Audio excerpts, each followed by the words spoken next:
Good morning, this is Vicky. And this is Jo. And we're the Two Natural Ladies. And we talk about the good news we all need and ways of getting the most out of life. We help people with practical, uplifting ways we can all make a difference. And we're striving for better, not perfect. And we love a good laugh. Please enjoy the show.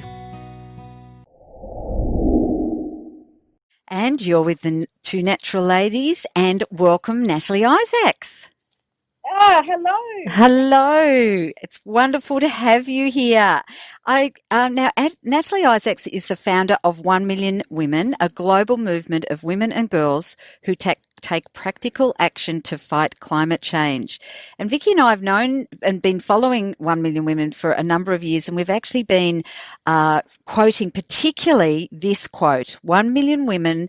If 1 million women bought their next item second-hand instead of new, we would save 6 million kilograms of carbon pollution going into the atmosphere. So that's, I think... So exciting. It is exciting. Yes. I mean, and so easy to do. And then, of course, we discovered Every Woman's Guide to Saving the Planet, which Natalie has written. And so we had to have Natalie on. So welcome. And our first question is, what inspired you to start 1 Million Women? Well, that's such a big question. It takes me right back to 2006, 2007, and so I'll try and say it quickly because it's a long story. But I used to be a cosmetics manufacturer, Right. and so I had a really very different life, and I really wasn't engaged on climate change at all. I understood the problems. I understood that we all need to be involved, but I never actually understood that meant me. I never translated that into my daily life, and so I was quite disconnected from the issue. And I think, it's one of those things that you think, who am I anyway? I'm just one person on this planet. How on earth could I make a difference? So in the end, you just don't do anything. Yes. But that all changed somewhere in the middle of 2006. And there was so much happening, I think, that year. When I talk to a lot of people, they will say the same thing. Oh, yes, 2006. Yep, that was the year.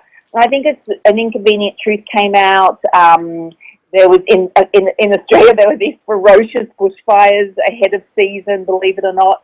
And there was lots of touch points during that year that made me see the light. But the thing that actually changed my life forever was, and I say this story so much, but it's true. So it is the story. But I got our household electricity consumption down by 20%. And when I saw the bill and I saw that I'd saved all this pollution and money at the same time, and doing something so simple, just easy stuff, I realized, wow, that was easy and that was powerful. I just saved all this pollution. And I thought there must be millions of us like me, not acting for whatever reason. And doing something like that is so empowering, and I have to tell everybody, and it actually made me take ownership of the issue. I realized that I, as one individual, was really powerful.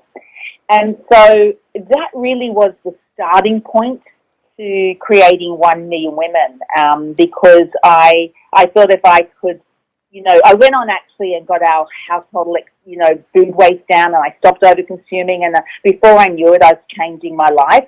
But I think that when I went onto the net and I was looking for my tribe, so to speak, I was going, wow, I've just done all this stuff. There must be, what more can I do? How do I take this further? And I saw that there are lots of environmental organizations, amazing environmental organizations out there, but I didn't see anything that spoke to me as a woman, and what I had just done. I saw this gap from that, that intersection between women's empowerment and climate action. And so I thought that was the gap that needed to be filled. And that, with a whole lot of amazing women and blokes too, that started the the idea of 1 Million Women.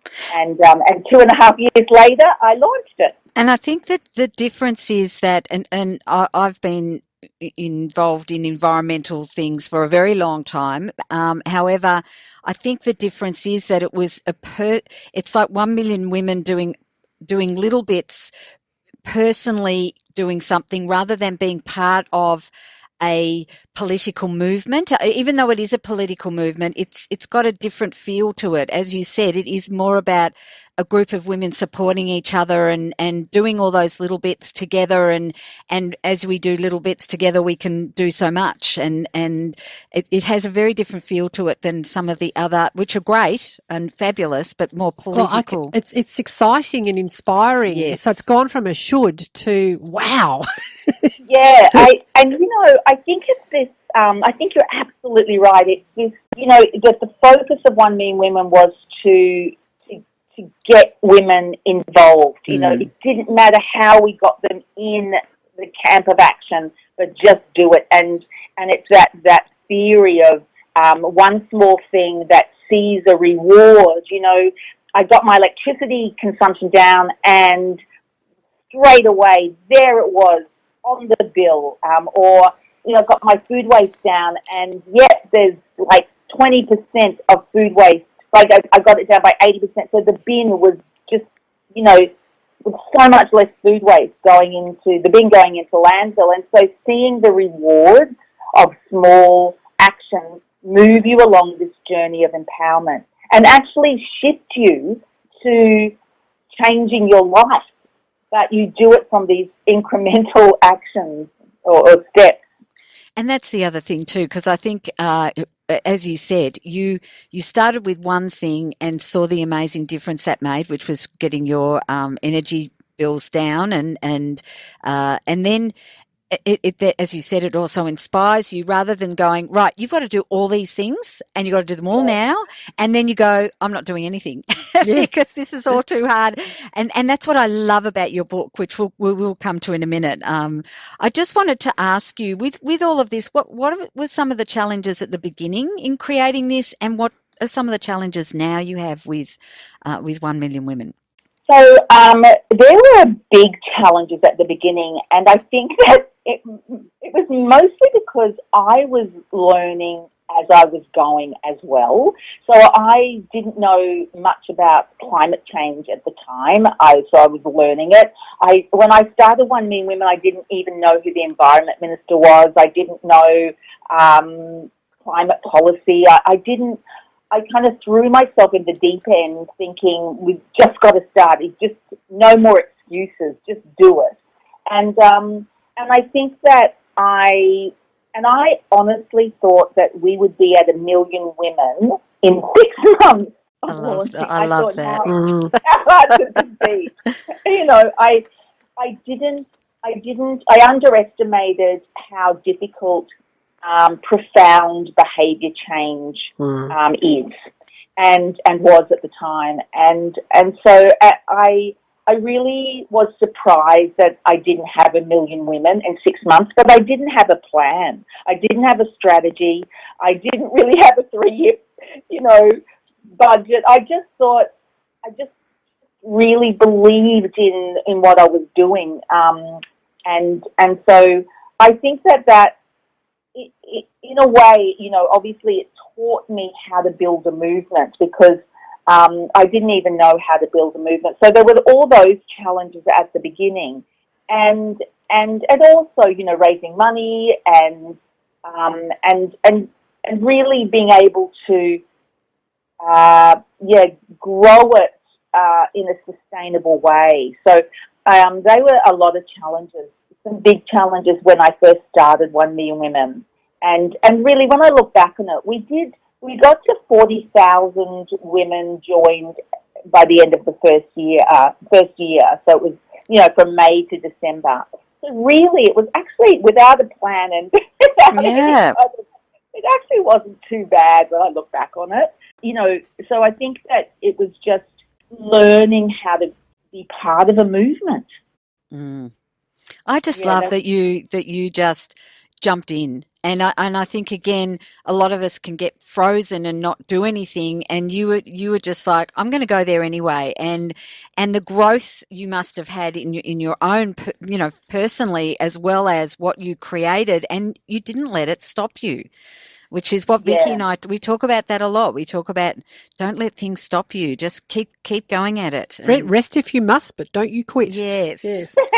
Yeah, it is true. I mean, I think if I had have thought much more deeply on it before I started about all the reasons why it couldn't work or wouldn't work, I agree. You get caught up in all of that, and then you decide not to do it because it's too big a leap.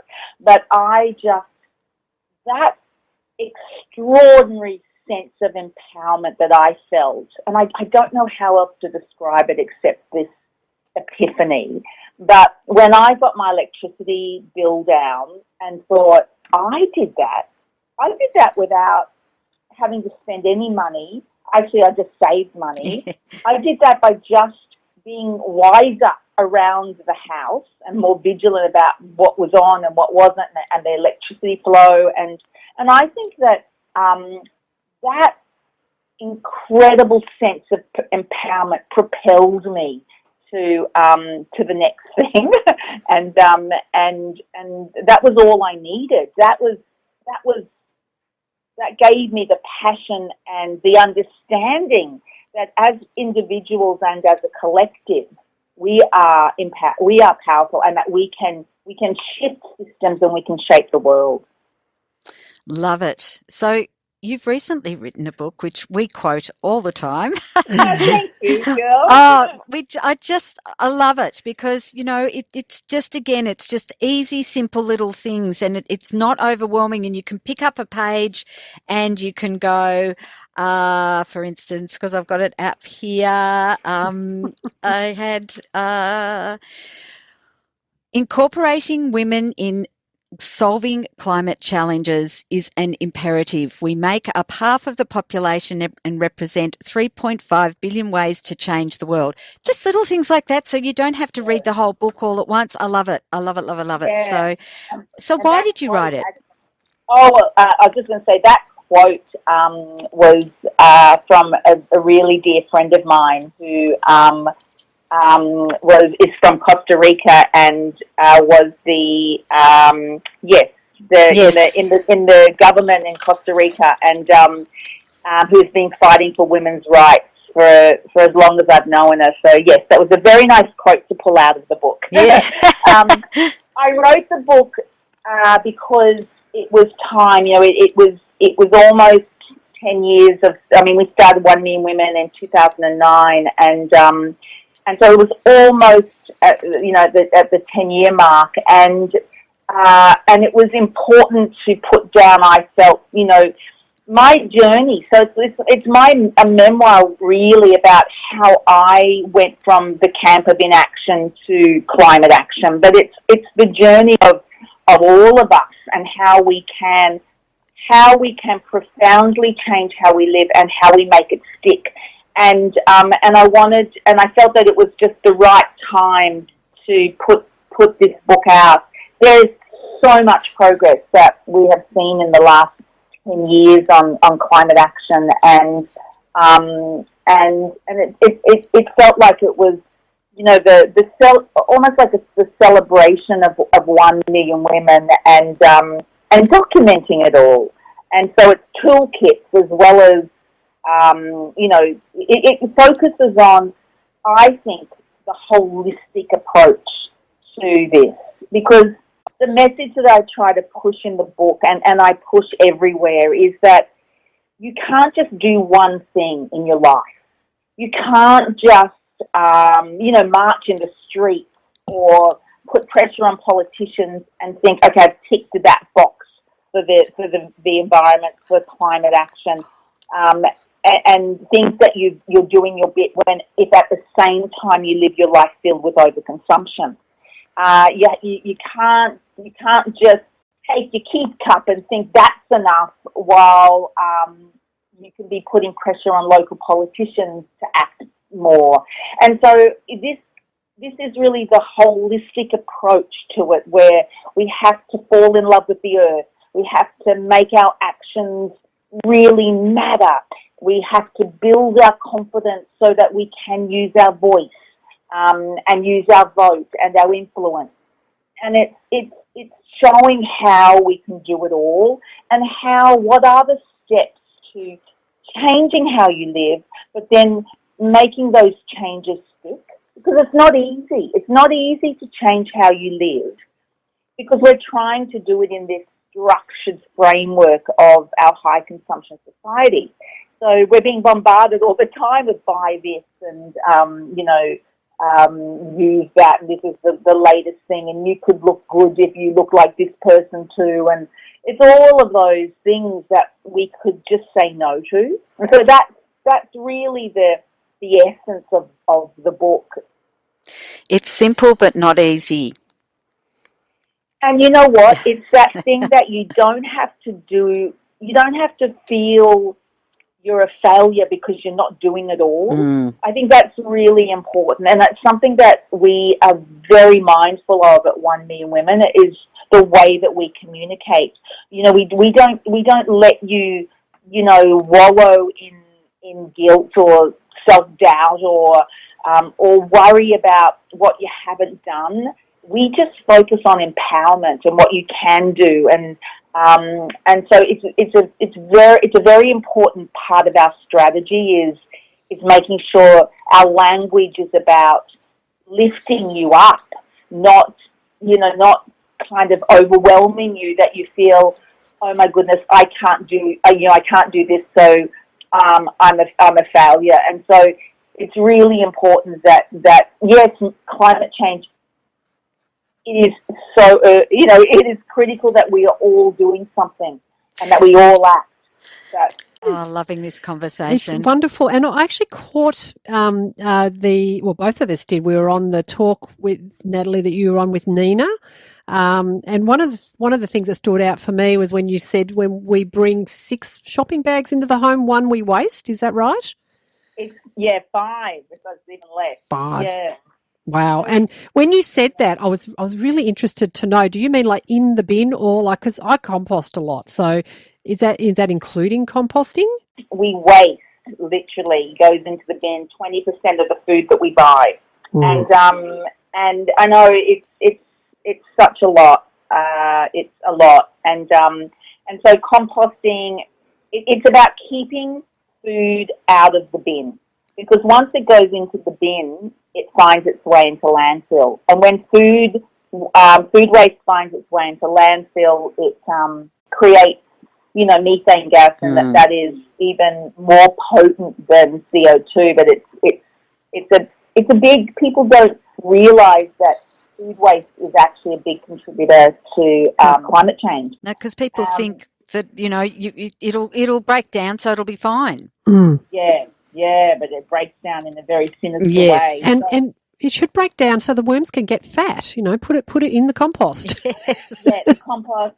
We've got a couple of worm farms and a couple of dogs, and yes. And so it's the first thing is reducing food waste to a minimum, and then it's okay. Where does it go next? The worm farms, or if you've got a compost, or if you've got chickens, if you've got space for that, or pets, and then that's left.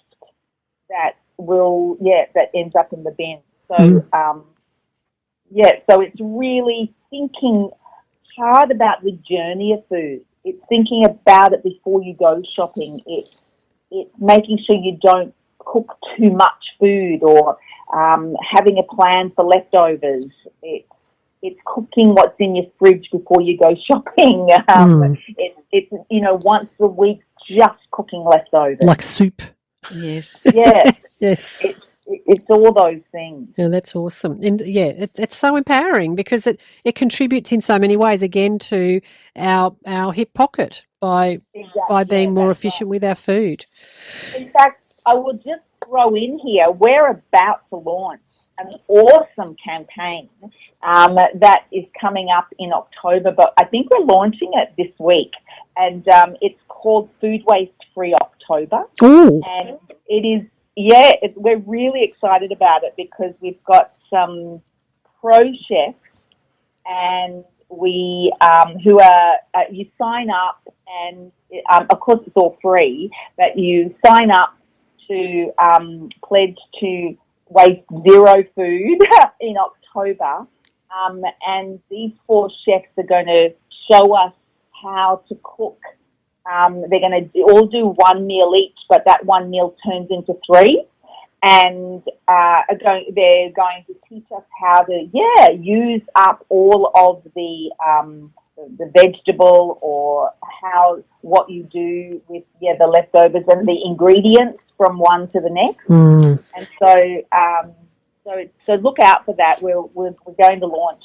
Oh, we'll definitely promote it. Yes, Yes, we will. Thank you. I mean, what's really interesting is we were just talking about carrots. We always have a segment on our show about a fruit or a vegetable and the benefit of it. And today we did carrots. And one of our friends who's a nutritionist said, with a carrot, it used to be the green part, like the leafy part at the top that people ate, and they threw out the root, which is what we now eat. So it's really interesting. I mean, we can eat the whole thing. Yeah. And the things we don't know. No, that's right. So that's perfect. Oh. Perfect what you're saying. Yes. Yeah, that's such an interesting. Yeah, always learning. So if there was one thing, this could be a challenge you would like everyone listening to do, what would it be? Okay, so I get asked this a lot, and I have so many one things. So here I've got okay. The first one thing is to fall madly, deeply in love with the earth. That is first and foremost. Love it like you do your family and your friends, because when you truly love the earth, and I mean really love it, that palpable love, that reciprocal love that you give back, what the earth gives you. Once you feel that in your heart, then changing how you live and fighting for it, because we fight for what we love, it becomes a much easier proposition. So go and hug a tree and fall madly in love with the earth. That is number one. And number 2 is to really, we've got another campaign running at the moment, which is about looking at where all your money is. And when I started 1 Million Women, and you may have heard me say this on the call with Nina, or the Zoom one we did with Christiana Figuera. Do you remember that one? Yes. Yes, and I was talking about money. And when I started 1 Million Women, I was, I thought I was this climate warrior. Here I was, I changed my whole life. I started this movement, and I thought that I was just doing everything that I could to live with the least impact on the planet. And 3 years in, I hadn't even looked at where my super was and where I was banking, and both were with financial institutions that directly invest in fossil fuels. And so my money was being invested in fossil fuels, and I was completely shocked. And I think that, so we're doing this campaign at the moment. Please go on to the 1 Million Instagram or Facebook or website and pledge that you'll look into your banking and your superannuation. And if your bank or financial institution does invest in fossil fuels, switch, because that is powerful. Switching our money to the banks and institutions that invest in renewable energy and good things for the planet is where we need to be. That was a big shock for me, Natalie, and I felt like I've been a bit of an eco-warrior for many, many, many years, and I had no idea. I'd somehow missed that one. So thank you, because I was like, oh my gosh. So yes, that's good. I'm changing as we speak. Yeah, and do you know what? It's not hard. No. When we did a survey a few years ago about super, and it was really, I'll get to that. That's really what came out of the survey. Is it feels like it should be. It's a priority, but it gets put in the too hard basket, and it gets then dropped to the bottom of the pile of priorities. And when you actually switch, it really does not take long at all. And you think, wow, that was so painless and easy. And it feels great. Well, that could be a real, what do you call it, a pivot for a financial planner to specialise in that. Yes, great Yeah. idea. Well, let's get that Oh, word. yes. We know some financial planners. Yes, we do. Yes. Oh, I like that. I have a burning question, Natalie, just going back to your book, because we're writing a book and it's taking us a little while. And how long did it take you to write your book? Well, it was really quick. It was actually 1 year. I don't know if that sounds quick or sounds or doesn't. I don't know. But it was done probably 9 months and then maybe a year with the thinking and the planning. But yeah, probably 9 months. But I only could do it on weekends or at night because you have to work. Yes. Yes. But it took the best part of the year. Mm. Well, there you go. Thank you for that. So, what's happening Well, good now? luck. Yeah, thank you. Thank you. We'll keep in touch with you. Yes. So, what's happening now? Have we covered it? I think we probably have, because Yeah. I knew about the campaign. That was I was going to draw that out, but Natalie's already said that. Yes. Is there anything else? I mean, you've got the banking and the food waste October, food waste free October. Anything else in particular? Well, we launched our app not so long ago, and so our app is there. It's a tool and a resource for people. So please download it. Yes. And we're just starting to pull that together now. That was a pretty big project for us to get up and running, but we finally got it up, and we see it as a really wonderful tool to just help people engage with climate action. So we've got our app, and just to please, follow us on all our channels, because 1 Million Women, really, I know I started it, but it doesn't exist without people like you guys or without the community. It's a movement, and it belongs to us all. And I feel that 2020, it has been one hell of a year, and with the bushfires and then COVID, and it's just been such a challenging year for the planet, for us all. And I feel movements like 1 Million Women are needed more than ever, so that we can all support each other. And it's been a challenging time for for my little inner team at 1 Million Women, navigating our way through COVID and trying to work out, where we go with everything. It's not been easy for us and for everyone. But I see that we need this gritty determination, all of us. So we need to be more empowered and more inspired, and we need to find that optimism within us more so than ever before. And so I'm just would love everybody listening to just be part of 1 Million Women, and help us, just help us keep moving forward. We're 970,000 women now.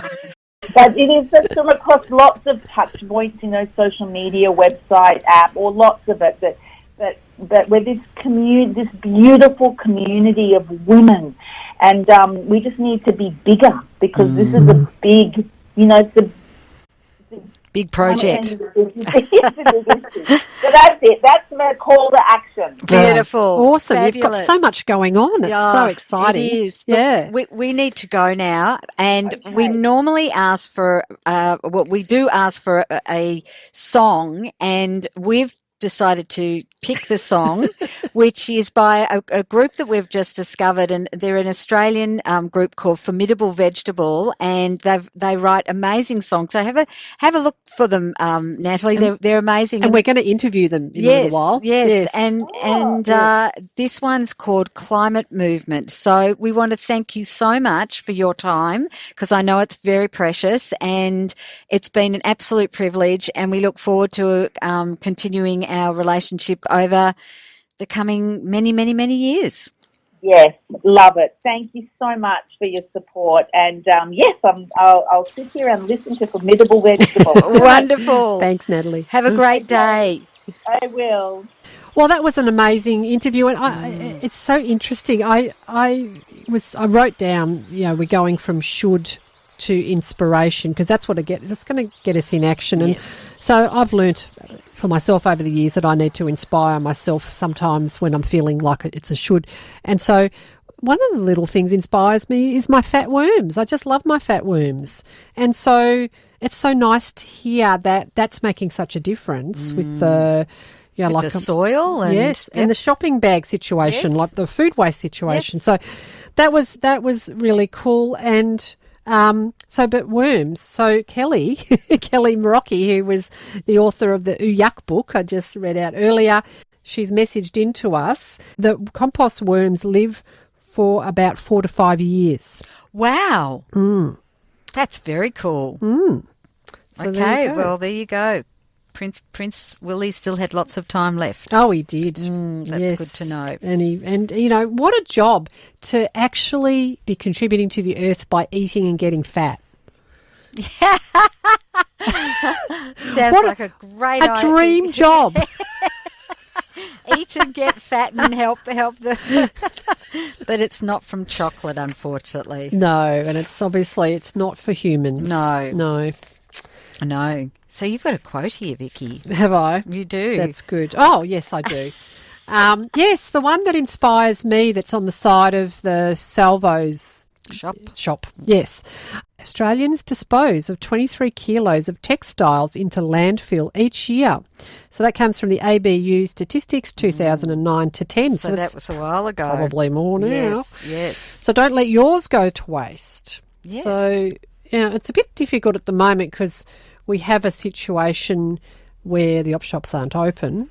I know, it's a bit difficult, isn't it? Yes. We've had the hard, we're having or had the hard rubbish collections, but of course that just all goes, I don't know where it goes, but it doesn't. I think a lot of it goes into landfill. It's not. Yeah, probably not the same thing, but that's okay. We can hold on to our things, or even like my daughter was saying, she was clearing out her wardrobe, and so I suppose people in their own bubbles could, not that my daughter's clothes would fit me at all, but she could swap with her sister. Yes. Well, and again, Tanya Lewis from Eco Organiser, it's just looking at everything in our house and seeing how can I use this. And ways that could be used, or shared with somebody, so that rather than, as they say, one person's trash is another person's treasure. So it's, there are two sides to this, because what I was going to talk about is minimalism. And minimalism is the international promotion of the things we most value and the removal of anything that distracts us from it. It requires a conscious decision because it is a counterculture lifestyle that stands against the culture of overconsumption that surrounds us. The world we live in is not friendly to the pursuit of minimalism. Its tendencies and relentless advertising campaigns call us to acquire more, better, faster, and newer. The journey of finding simplicity requires consistent inspiration. But again, it's like, okay, I'm going to be minimalist now, but that doesn't mean chuck everything out. This is from an organisation called, I haven't written it down, but I get sent these things from the minimalist organisation that this is, and he gives lots of articles you can read. So the one that I saw was 7 Things I Love About Minimalism by Megan Holstein, and she says it saves her time because if you've got less stuff around, it's less time you're going to take to clean it or move it or whatever. It makes her lifestyle easier. She doesn't have to clean the house as much, and yeah. Or dusting would be easier. Yes. Saves her money because she's not spending so much. She said, I'm no longer spending $2,000 a year on clothes from the aforementioned shopping trips. Oh, she was talking about shopping trips. Well, you can save time because... Yeah, and that's where she was saving the time. Well, yes. we don't. We've never been shoppers. No. We don't like to shop. I've actually got a pair of pants that my children are commenting on now because I wear them down the beach, but they're my barely there pants because they are literally falling apart. But right. I still wear them. Yeah, exactly. Until they've got big holes in them and, you're showing more than you should. Or, maybe you're happy to do that. So that's... Well, it's isn't it a thing to wear ripped jeans? Well, it is. That's right. Yeah, that's all right on the knee, but when it starts on the bottom or everywhere. Something. Yeah. Yes. But it is coming to summer, so we won't notice as much anyway. No. And travelling. If you're a minimalist, now have a look at how much, going back to our travelling, how much stuff we took last time that we did not need. Oh, gosh. We could so quickly and easily have taken half of what we took. So being a minimalist when it comes to that. It's just, the thing that gets me is having to make that decision and rather than being lazy and go, I'll just chuck that in, make that decision later, I have to make it now. Making that decision about what I'm taking, what I'm doing. And I do, and I think when the kids were younger, I found those decisions were just impossible because I was making 10 million other decisions every day. But yes, it is making some decisions, which you're good at. I am, and the thing is that knowing that most of the stuff that you're going to need, you're going to be able to get there anyway. If you're going to places like India, you may want to take certain things that might be harder to get. Yeah. But when you're going to countries like the UK and Italy, you'll be able to go into a shopping place and buy a pair of underpants if you don't have enough or, whatever, Yes, you know what I mean? And you can forever be excited about your Italian underpants. Exactly. Yes. I got my hat from here. Oh, look, have a look at my show and tell. Oh, dear. So, and there was just 2 more. One was, thanks to minimalism, I'm more interested in spending my time in ways that are frankly more fun instead of going to micro centres. So this lady was obviously a shopaholic. I want to go to the local park with my friends and read a book in my hammock or throw a round of football. If it's too late for the park, I want to go to a bar and have a few drinks with them while we have long conversations about nothing. If we can't be in the same place, I want to play Fortnite together. So, or get on Zoom and have a Zoom chat. Exactly. Yeah. Yes. So, and she says I'm a better person. Good. So, yes, there you go. There's some reasons to become a minimalist. You've been listening to the Two Natural Ladies podcast. Visit twonaturalladies.com.au for more information. Thanks for joining us.